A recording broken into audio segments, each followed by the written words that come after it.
ახლა მინდა სიტყვა გადავცე ბატონ თათულ ჰაკობიანს, რომელიც ისაუბრებს სწორედ ტრენდებზე სომხეთის რესპუბლიკაში და აქვე მინდა ვთხოვოთ და აქვე დასვა კითხვა იმის შესახებ თუ რა რესურსებს ხედავთ თქვენ სომხეთში დემოკრატიული განვითარებისათვის. Thank you, Nino. Thank you, Armenia Stiftung Caucasus branch for having me here. It's always nice to be in Tbilisi. You didn't mention, the most important part of my life. I studied back to 2002 in Tbilisi. So I will be very brief, to leave more time for debate or Q&A. But just let me quickly read my prepared presentation. A week ago, the informal meeting of the Collective Security Treaty Organization took place. The President of Armenia did not take part in it. Some experts in Armenia thought that this was an official démarche by which the Armenian side wanted to show its dissatisfaction with Moscow's policy. Although both at the territory of the former Soviet Union and in the West, they say that Armenia and Russia are strategic partners, a large part of which of course is true, but I can bring dozens of other cases that show that sometimes Armenia is unhappy with the policy that Moscow maintains in southern Caucasus. Why I did start with the Armenian-Russian relations? Because among the internationally recognized republics of the South Caucasus, Armenia's dependence on Russia, unfortunately, from military, economic, political, and psychological point of view is obvious. And regardless of what kind of anti-Russian accents exist among states and experts in the West, it's also obvious that Russia continues to be a major player in the South Caucasus. Maybe many do not like this, but the sense of reality in this case is more robust approach. Maybe it is not good that Russia has the greatest influence on the developments in the South Caucasus, but this is the reality.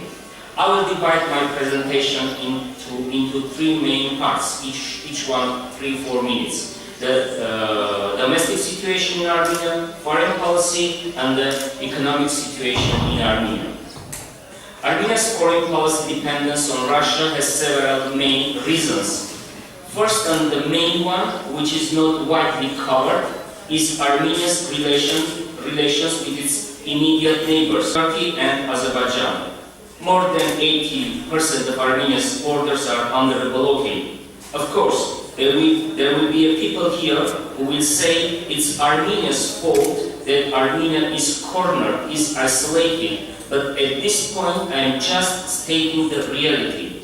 As long as Turkey keeps Armenia border under blockade, does not establish diplomatic relations with Armenia, meanwhile Azerbaijan unfortunately is threatened by war, Armenia sees deepening military political cooperation with Russia as the main direction for securing its safety. Russia has been an important partner during all three presidents and governments of Armenia.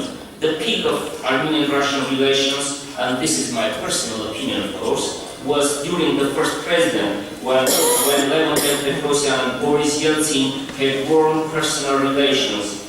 It's true that during Petrosyan, the Russian military base was deployed in Gyumri, the second largest city in Armenia, near the Turkish-Armenian border. And the Armenian-Iranian and Armenian-Turkish border protection was also put on Russian border guards as well. However, until 1998, when Petrosyan was removed from power as a result of Velvet Revolution, or we journalists also call it Palace coup d'etat, Armenian-Russian relations were still cooperative. During Robert Kocharyan's presidency, the partnership slowly but gradually turned into dependence. Armenia began to transfer its energy system and other infrastructure to Russia and Russian This is unfortunate. As a result, in order to extract something from Armenia, Russia started putting the economic instruments into use. I should also note that in general, Robert Kocharyan had a good personal relationship with Vladimir Putin. The relations between the current President Serge Sargsyan and Vladimir Putin are not that kind of friendly. The reason is simple. When in 2008, after the South Ossetian War between Russia and Georgia, Mr. Saakashvili visited Yerevan. Serge Sargsyan ordered him a medal, and this episode infuriated Mr. Putin. Of course, certainly personal ties are important, but the state interest is supreme. Today, the Armenia-Russia relations have entered the next phase of tension. Russians are selling the gas in very high prices, which will result in widespread price rise in our country.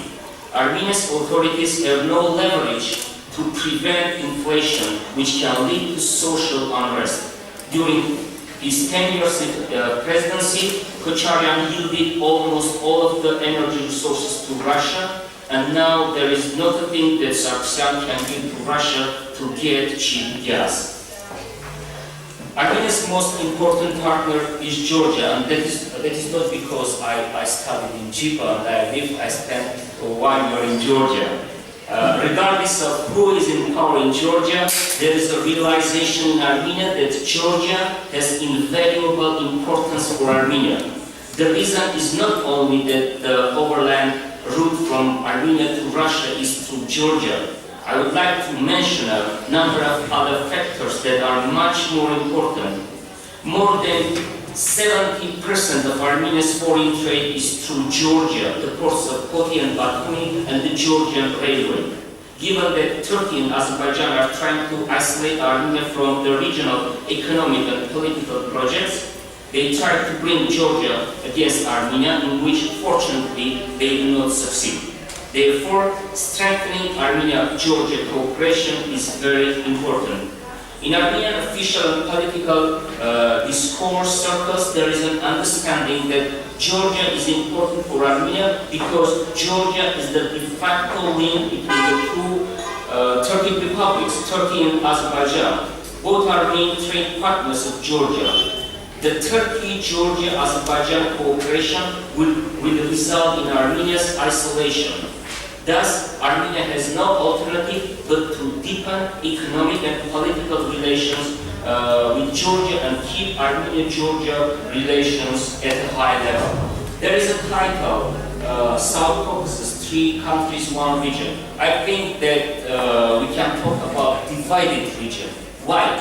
Look, if you look at the map, you will see several dividing lines in our region, in South Caucasus. Armenian-Turkish border is closed, first dividing line. Armenian-Azerbaijani border is closed, this is the second one. Karabakh, Azerbaijan borders, or line of contacts as it's called internationally, not only dividing line, but it's a main line. The fourth dividing line is between Georgia and Russia. Also, there are 2 dividing lines between South Ossetia, Georgia, and Abkhazia and Georgia. So we have a lot of dividing lines, and I do believe that we Armenians and Georgians, Georgia should cherish Armenian-Georgian relations to prevent new dividing line in our volatile region. There is nothing much to say about Turkey and Azerbaijan because there is no progress in the Karabakh issue. It has been 20 years that Turkey connects the improving relations with Armenia with the progress in Karabakh conflict, which would satisfy the minimum expectations in demands of Azerbaijan. Relations between Armenia and Iran can be described as neighborly. All 3 presidents of Armenia understood one simple thing, and in this sense have kept the country away from adventures, from gamble, let us say.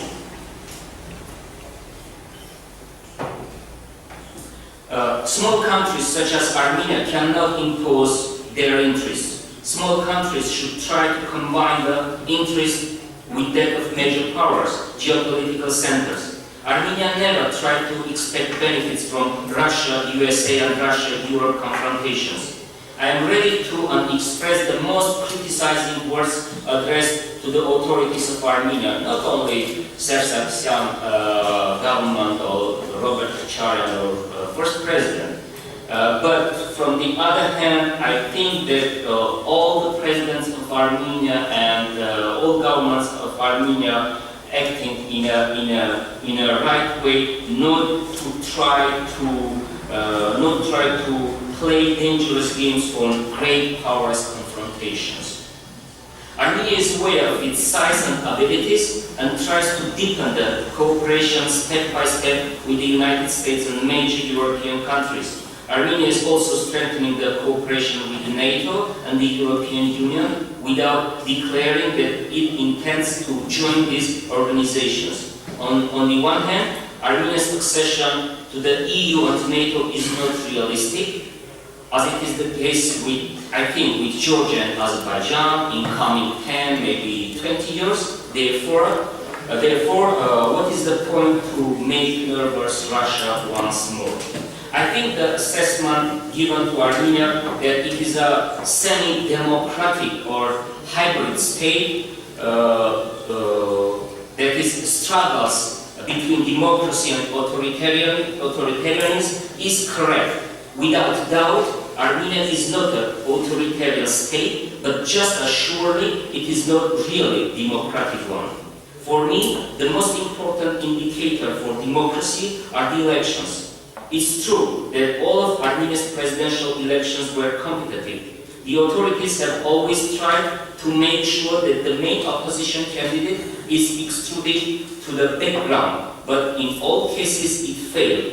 A few months ago, presidential elections were held in Armenia, and Rafi Hovhannisyan, the leader of the opposition, according to official data, received 37% of the vote.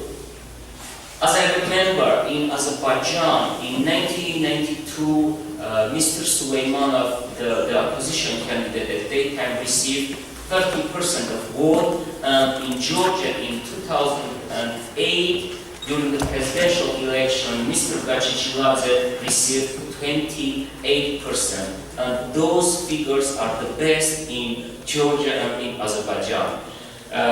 Yes, the presidential elections in Armenia are always competitive, but the main problem is that opposition fails to turn the de facto victory into de jure.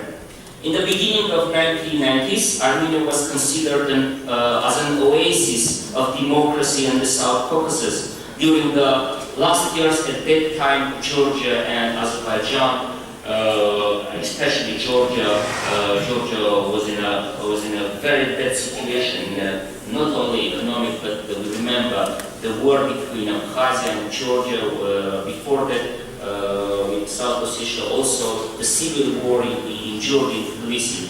And during the last years of Yerevan Petrosyan's and the first years of Robert Kocharyan's presidency, Armenia, unfortunately, was deprived of that beneficial label, the oasis of democracy in South Caucasia.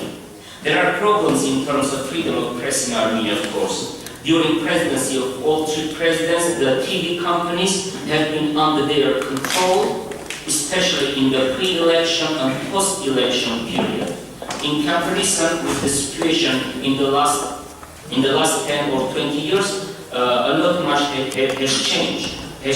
However, something has changed. There is a very actively developing online television network, which is in many cases replaces traditional television. Armenia's main challenge today, in my opinion again, are the political and economic monopolies. Yes, in Armenia the opposition is stronger, probably stronger than in Georgia than in Azerbaijan, but On the other hand, it should be noted that the current government and the ruling Republican Party holds all economy and all profitable businesses in its grip. Today, the main power base of Armenia's authorities is the oligarchy. The democratic economic market is concentrated in the hands of big businessmen, which are mainly authorities' favorite businessmen. And I have 3 minutes, and I will talk about Armenia's economy and foreign economic relations. In terms of foreign trade, Russia is in the first place as a state, but as a unit, as an entity, the main trading partner of Armenia is European Union. Among neighbors, the Armenian-Azerbaijani trade, as in the past, today is 0. Indeed, from time to time, through Georgia, some products from Armenia appear in Azerbaijan, Armenian cognac, brandy, and vice versa. I remember several years ago, you should find Azeri tea in Armenian and in Nagorno-Karabakh shops.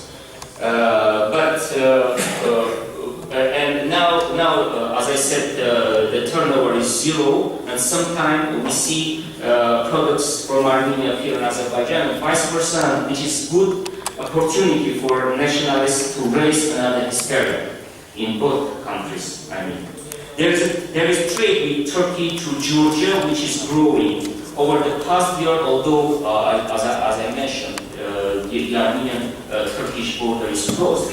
And according to official data, the Armenian-Turkish trade amounted to about 200 to 300 million US dollars. The Armenian-Georgian trade is not significant, although Georgia has always been in the top 10 trading partners of Armenia. The same applies to Iran. Because of international pressure on Iran, the Armenian-Iranian trade relations suffer. And as I said, a large part of Armenia's infrastructure is under Russia's control or management. The dependence is particularly evident in the energy sector. And I would like just to mention 2 contradicting realities. Well, the European Union often criticizes that Armenia's economy, first of all, the energy system, is running under the control of the Russians, which is, as I said, true. But when the Armenian authorities tried to build a new nuclear power plant, no European country wanted to make investments. The same applies to the United States of America. Washington often criticized Armenia for cooperation and good neighborhood with Iran, but does not do anything to push and pressure its strategic ally Turkey to end the blockade of Armenia. Well, around 60% of Armenia's export is in the mining, first of all copper, molybdenum, gold. Gradually, this sector also passes under Russian companies. Russian capital is significant in the banking system too. And my last paragraph. It should be also noted that most of the international monetary transfers, about 80%, comes from Russia. Indeed, hundreds of thousands of Armenians live in the United States and France and in other countries, but the principal amount, moreover, to the middle and lower class families is coming from Russia itself, because for seasonal work, Armenians prefer Russia. Thank you, and we will have, I hope, more room for debate and for discussion and for Q&A. Thank you.